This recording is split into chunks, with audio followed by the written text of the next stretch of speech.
Somewhere deep in the mountains of central Japan, there is a village that should not exist, not because of its age, not because of its isolation, but because of what it survives every single year. The snowfall in the Haida region does not descend. It arrives, it buries. In the worst winters recorded in Japanese history, snow accumulations reached levels that modern structural engineers would classify as catastrophic load scenarios. Entire valleys disappear. Roads cease to exist. The world above the tree line becomes a silent, featureless, white expanse, where the boundary between ground and sky dissolves entirely. And yet scattered across this landscape, there are structures made of wood and straw, no steel, no concrete, no modern insulation, that have been withstanding these conditions for over 300 years. These are not ruins. They are functioning buildings. They are warm. They are alive inside. The question is not how they survived one winter. The question is how the same design, using the same materials, using the same logic, has survived hundreds of them without fundamental modification. This was not luck. This was not faith. This was engineering. And to understand it, we need to look much closer. If you've ever found yourself thinking deeply about the kind of intelligence that builds without blueprints, subscribe to this channel and tell us in the comments where in the world you're watching from. Because what we're about to unpack reaches far beyond Japan. Because the answer is not where most people think to look. When most people look at a Gassho-zukuri farmhouse for the first time, they see a primitive structure. They see steep, thatched roofs, raw timber frames, smoke-darkened interiors, and a way of life that feels like it belongs to a world that time has discarded. The natural assumption, the one almost everyone makes, is that these buildings survived because the people inside them were resilient. That survival was a function of human endurance, of willpower, of community spirit. That the structure itself was simply a shell, a container, and what mattered was what happened inside it. This is the wrong interpretation, and it misses almost everything. The Gassho-zukuri farmhouse is not a shelter. It is a machine. Every angle, every joint, every material choice, every spatial relationship within the structure is part of an integrated system designed to manage one specific threat: the catastrophic mechanical force of accumulated wet snow pressing downward on a surface that cannot afford to fail. The people who built these structures were not reacting to their environment. They were solving it. And the solution they arrived at is, by any reasonable measure of engineering logic, extraordinary. This was not primitive construction. This was applied physics with organic materials. To understand why, you have to start not with the building, but with the snow itself. The snow that falls in the Haida Mountains during deep winter is not the dry, powdery variety common to colder continental climates. It is dense, wet, and extraordinarily heavy. A single cubic meter of this snow can weigh close to 500 kilograms. When it accumulates, and it accumulates fast, sometimes a meter in a single night, the load it places on a horizontal surface becomes enormous. Modern engineers account for this with steel and reinforced concrete. The designers of Gassho-zukuri had neither. What they had was an understanding, built over generations, of how force behaves when it meets resistance at an angle. The roof is where everything begins, and the roof is where most people stop looking, but the roof is only the beginning of the system. There is something deeper operating inside these structures, something that the angle of the thatch alone cannot explain, and that deeper mechanism changes the entire picture of how survival here actually worked. The first thing to understand about a Gassho-zukuri roof is its angle. The pitch is steep, typically between 55 and 60 degrees from horizontal. In engineering terms, this is an aggressive slope. Most traditional thatched roofs in Europe and East Asia sit between 30 and 45 degrees. The extra 10 to 15 degrees in the Gassho-zukuri design is not decorative. It is functional in a way that is almost mechanical in its precision. At angles below 50 degrees, wet snow tends to adhere to a thatched surface. It compresses, bonds with the thatch fibers, and begins to accumulate mass. At 60 degrees and above, that same snow, under its own weight and the influence of subtle vibrations from wind, slides. Not all at once, not in dangerous avalanche-scale releases, but continuously in slow, manageable sheets, before the load ever reaches a critical threshold. This was not accidental. This was calibrated. The name Gasho-zukuri translates roughly as hands in prayer, a reference to the shape formed by the converging roof lines at the peak. But the hands in prayer metaphor obscures something more important. The shape is a geometry problem, and the solution is elegant. Two steep planes meeting at a central ridge create a structure that distributes vertical load laterally.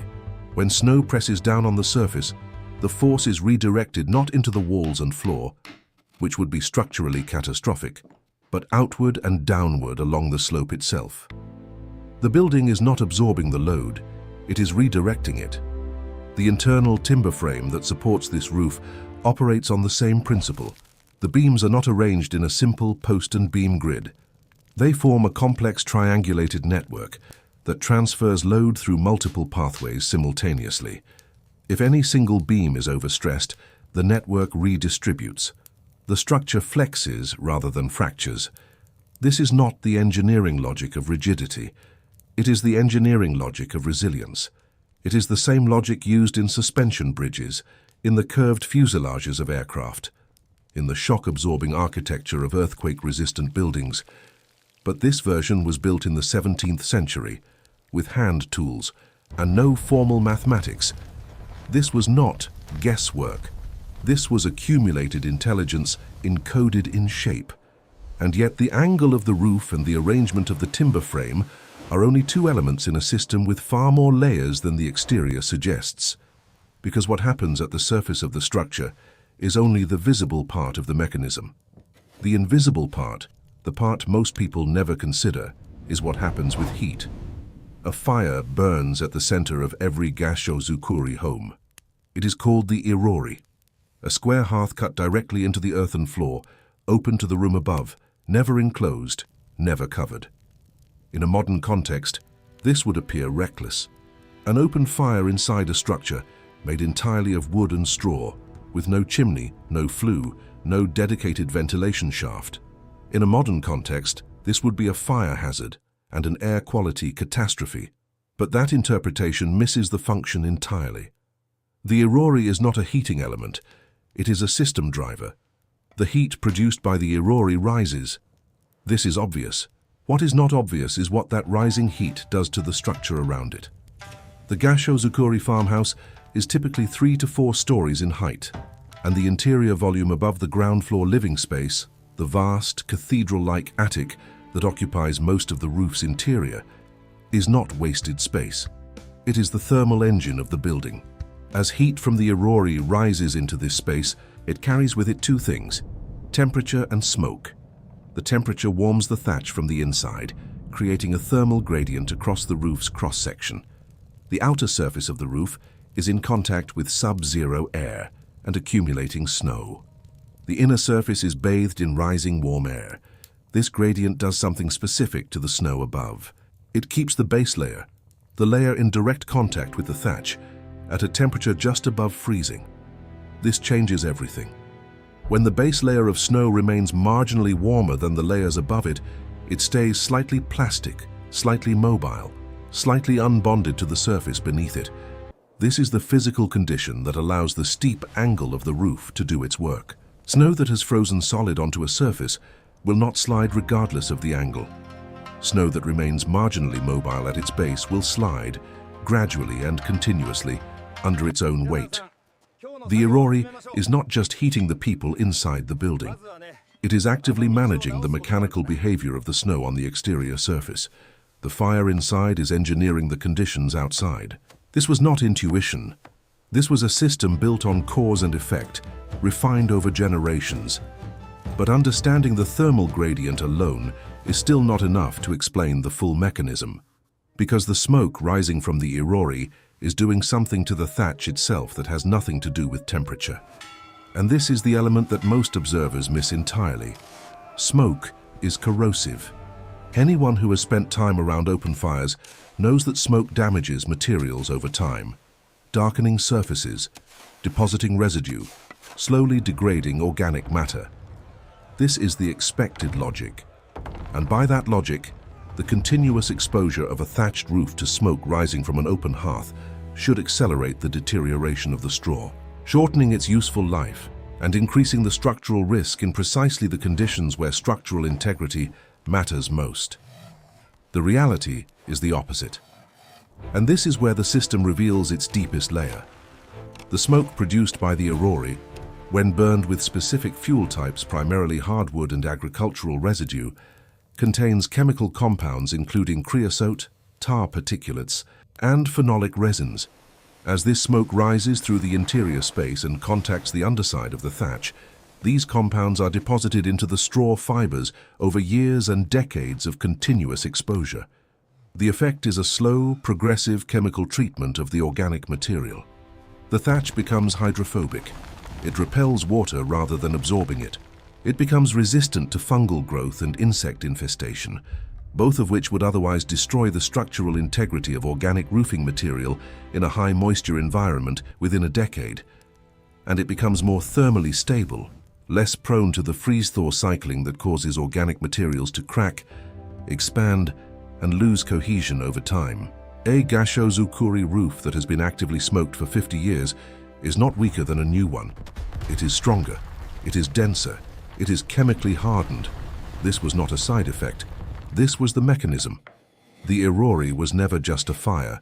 It was a preservation system, a slow-acting, continuous chemical treatment process that hardened the very material on which the entire structure's survival depended. The people who maintained these fires, who never let them go out, who tended them through the night in the deepest winters, were not simply staying warm. They were operating a manufacturing process. They were producing a composite material in place, one layer of resin at a time, across lifetimes. This changes the entire picture of what a Gasho-Zukuri farmhouse actually is. It is not a static structure. It is a structure that improves under the conditions it was designed to withstand. If you've stayed this far, that says something. Most people assume ancient solutions were simple, but what you just witnessed is a feedback loop disguised as tradition. Subscribe if you haven't yet, and leave a comment telling us where you're watching from. The answers coming from different corners of the world always reveal something unexpected. Now step back from the individual building, because there is one more layer to this system, one that operates not at the scale of timber and thatch, but at the scale of the entire community. And without it, everything else fails. The concept governing social organization in villages like Ogimachi was called yui. It is often translated as mutual cooperation, but that translation strips away the structural precision of what yui actually described. Yui was not goodwill. It was not neighborly kindness. It was a codified, non-negotiable system of shared labor obligations that operated with the same functional logic as the timber frame of the buildings it maintained. Under yui, no household acted in isolation during critical maintenance periods. The rethatching of a roof, a process requiring dozens of workers operating simultaneously across a surface area that could span hundreds of square meters, was not the responsibility of the household that owned the structure. It was a community obligation, distributed across every able-bodied member of the village according to a rotation system that tracked contributions with remarkable precision. Every hour of labor given was recorded, not as debt, but as accumulated credit in a social ledger that governed everything from harvest assistance to emergency response. This was not generosity, this was infrastructure. When a catastrophic snowfall threatened a structure, when the load on a roof approached its structural threshold and emergency clearing became necessary, yui determined the response. The decision to mobilize, the allocation of labor, the sequence of operations, the management of risk during the clearing process itself. All of this was governed by systems that had been refined through generations of collective experience. The community did not improvise, it executed. The social organization was, in effect, a redundant load distribution system operating in parallel with the physical one. Just as the timber frame distributed mechanical stress across multiple pathways, we distributed human effort across multiple actors, ensuring that no single point of failure, no single household, no single exhausted worker, no single moment of hesitation could compromise the response. The three systems, the geometry of the roof, the thermal behavior of the aurora, and the social architecture of yui, did not operate independently. They were interdependent in ways that become visible only when you understand each one in isolation first. The roof geometry created the conditions under which snow would shed rather than accumulate, but only if the base layer remained marginally unfrozen. The Irori maintained that thermal condition, but only if it was kept burning continuously, which required a stable household with enough social support to ensure fuel supply and maintenance, even under extreme conditions. And that social support was guaranteed by Yui, which functioned precisely because the stakes of individual failure were understood to be collective. The failure of one roof was the failure of the community's seed supply, its food stores, its capacity to reach the following spring. Nothing in this system was accidental. Nothing was added without function. Every element served multiple roles simultaneously, and the removal of any single element would have caused the others to degrade in ways that were not immediately obvious, but were ultimately catastrophic. This was not primitive survival. This was systems engineering at the community scale, executed without formal engineering as a discipline, without written theory, without any of the conceptual frameworks that modern design relies on. It was knowledge embedded in practice, in obligation, in the shape of a roof, in the smoke of a fire that was never allowed to go out. Stand at the edge of Ojimachi on a winter morning, after fresh snow, when the light is still low and the rooftops emerge from the white surface like the backs of enormous sleeping creatures. The geometry is clean, the angles are precise, the thatch is dark and dense, hardened by generations of smoke, shedding snow in slow, silent curtains along its surface. Inside, the Irori burns. It has been burning all night, and the community that tends to these structures, that inherits this knowledge, is doing what it has always done, maintaining a system that was never simple, that was never primitive, and that has survived every winter the mountains have produced for 300 years. The hands remain raised, not in prayer, in engineering,